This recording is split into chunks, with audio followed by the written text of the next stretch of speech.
Menurut Suharno tahun 2009, teori produksi yaitu upaya untuk meningkatkan keuntungan dengan menggabungkan faktor-faktor produksi seperti kapital, tenaga kerja, teknologi, dan keterampilan manajemen.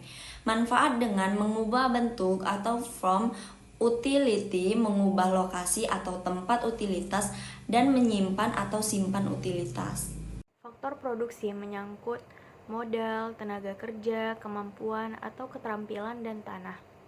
Fungsi produksi yaitu dapat menunjukkan bagaimana output yang dihasilkan dengan berbagai macam input yang digunakan untuk menghasilkan output tersebut. Fungsi produksi terbagi menjadi 5 bagian yaitu Q, K, L, R, dan T, yang dimana Q berfungsi sebagai output yaitu kapital atau modal, L itu labor atau tenaga kerja, R itu resources atau sumber daya, dan yang terakhir T yaitu teknologi. Konsep produksi ada 3, yaitu yang pertama ada total produk. Total produk adalah jumlah barang yang diproduksi sebagai akibat dari penggunaan berbagai macam input. Yang kedua yaitu ada marginal produk.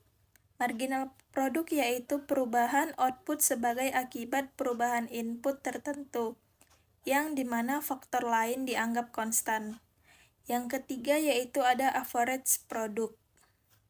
Average produk yaitu rata-rata output yang dihasilkan input tertentu. Produksi jangka pendek dengan jangka panjang. Perusahaan dapat memanfaatkan pabrik dan mesin yang ada dalam jangka pendek untuk mengubah intensitasnya.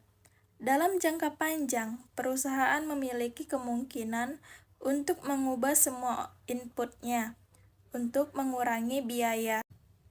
Produksi jangka pendek satu input variabel.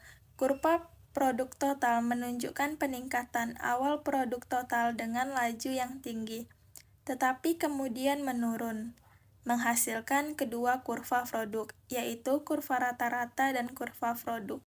Produksi jangka panjang dua input variabel. Yang pertama ada isoquant, kurva yang dihasilkan dari penggabungan berbagai kombinasi A hingga G. Kurva ini menunjukkan seluruh kombinasi yang mungkin untuk menggunakan input untuk menghasilkan output pada tingkat tertentu menurut Pincke dan Rubinfeld tahun 2015. Sifat-sifat isoquant kurva. Yang pertama, mempunyai kemiringan negatif atau turun dari kiri atas ke kanan bawah. Yang kedua, kurva isoquant tidak boleh berpotongan. Dan yang ketiga, kurva isoquant terletak di sebelah kanan atas menunjukkan tingkat produksi yang lebih tinggi. Sifat-sifat isoquant kurva terbagi menjadi 2, yaitu yang pertama, semakin menjauhi titik O menunjukkan tingkat output yang dihasilkan semakin besar, dan yang kedua, tidak boleh saling berpotongan karena melanggar transitivitas. Garis isoquant digunakan untuk mempelajari biaya produksi yang dikeluarkan perusahaan, menunjukkan berbagai kemungkinan. Perpaduan modal dan tenaga kerja dapat dibeli dengan anggaran tertentu. Pindich dan Rubinfeld tahun 2015. Law of diminishing return, hukum hasil marginal yang semakin menurun, berpendapat bahwa ketika kapasitas optimum dicapai, peningkatan penggunaan input tertentu akan menghasilkan output yang lebih rendah. Law of diminishing return. Ada beberapa asumsi yang berlaku. 1. Hanya ada satu input variabel, input yang lain tetap. 2. Teknologi yang digunakan dalam proses produksi tidak berubah. 3. Sifat koefisien produksi akan berubah-ubah. Proses produksi jangka pendek. Dalam proses produksi berlakunya hukum tambahan hasil yang semakin menurun, atau disebut the law of diminishing return, yang artinya apabila input variabel ditambah, sedangkan input yang lain tetap.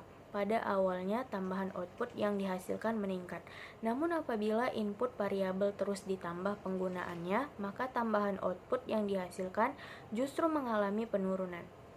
Mengubah input menjadi output. Proses ini memulai dengan menerima input dan mengubahnya menjadi output disebut sebagai produksi.